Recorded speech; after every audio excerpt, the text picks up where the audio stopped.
நீங்கள் எல்லோரும் நல்லா பாருங்க. பார்த்ததை நீங்கள் யாராவது ஒரு ஆள் வந்து சொல்ல போகிறீங்க.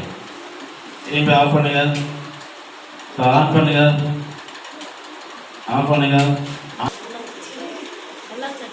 நல்லா இப்போ அங்கப்பா எவ்வளோ சென்டிமீட்டர் லைட்டை நம்ம ஆன் பண்ணுறதுக்கு முன்னாடி இந்த மாடலோடைய நீளம் எவ்வளோன்னா ஒரு 15 சென்டிமீட்டர். நம்மளுடைய அரேடி ஸ்கேல் அளவு தான் இருக்குது. அந்த லைட்டை ஆன் பண்ணோன்னா நீங்கள் 40, 50, 90 சொல்லிடுறீங்க. ஏன் வந்து அந்த நீளம் அதிகரிச்சு? நீங்கள் பார்த்துருக்கீங்களா? உள்ள இங்கே ஒரு ஸ்டூடெண்ட் சொன்னாங்க நிறைய லைட்டு தெரியுது சார். ஆனால் இங்கே செட் பண்ணியிருக்கிறது மேலே மட்டும்தான் சீரியல் பாரு. மேலே ஒரு ஸ்ட்ரிப் வச்சுருக்கோம், அது மட்டும்தான் சீரியல் பாரு. உள்ளே இருக்கக்கூடிய எல்லாமே சீரியல் பல்பு கிடையாது. ஆனால் அந்த ஒரு லைட்டு எப்படி இன்ஃபினிட்டி பவராக தெரியுது அப்படின்னா அங்கே ரிஃப்ளெக்ஷன் நடக்குது, எதிரொலிப்பு நடக்குது. வெறும் எதிரொலிப்பு கிடையாது, பன்முக எதிரொலிப்பு. பன்முகம்னா என்ன? பலதரப்பட்ட எதிரொலிப்பு. ஒரு பொருளை பட்டு பட்டு பட்டு பட்டு அப்படியே எண்ணிக்கை அடங்காத ஒரு எதிரொலிப்பு என்ன சொல்லுவாங்க அப்படின்னா பன்முக எதிரொலிப்பு. சரியா? சரி, இந்த மாடலுக்கு பேர் வந்து டீப் வெல் அப்படின்னு. Deep well. சரியா?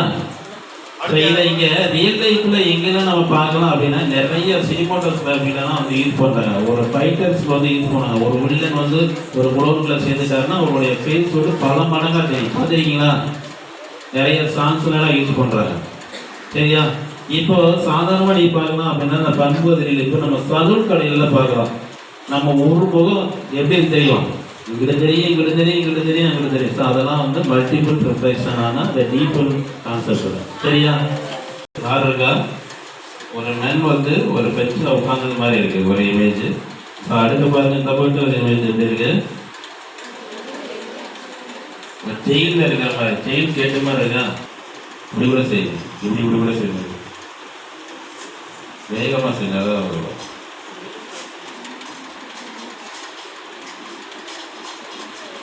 கண்ணால்தான் பார்க்குறோம்.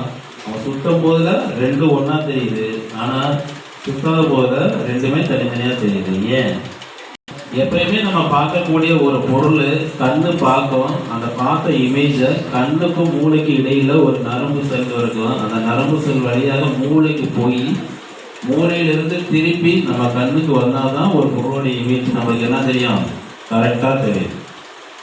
சரியா? இப்போ சாதாரணமாக இருக்கும் போது அந்த இமேஜ் நம்ம பிரெயினுக்கு போகும், பிரெயினில் இருந்து வரக்கூடிய இமேஜ் கண்ணுக்கு வரும், நம்மளுக்கு கரெக்டான இமேஜ் தெரியும். ஆனால் அவங்க ரொட்டேட் பண்ணும்போது அந்த செகண்ட் வித்திங் செகண்ட் இருக்கு இல்லையா, அது அந்த கண்ணில் இருந்து மூளைக்கு போகாது, ஸ்பெக்டாகி நடுவில் நிற்கும். அதனால தான் இந்த ரெண்டு இமேஜுமே நம்மளுக்கு இங்கிலாகி தெரியும். நம்ம எங்கேயும் அப்சர்வ் பண்ணலாம் அப்படின்னா ஒரு பஸ்ஸில் உட்காந்துருப்போம். உட்காந்துருக்கும் போது அந்த கடையில் போஸ்டர் தெரியும், வடை தெரியும், பச்சி தெரியும். பச்சி போடுறாங்க இமேஜ் கண்ணில் இருந்து மூளைக்கு போகல. இந்த கான்செப்டுக்கு என்ன, மாடலுக்கு என்ன பேர் அப்படின்னா presence of vision. Presence of vision, நிலைப்பு தன்மை.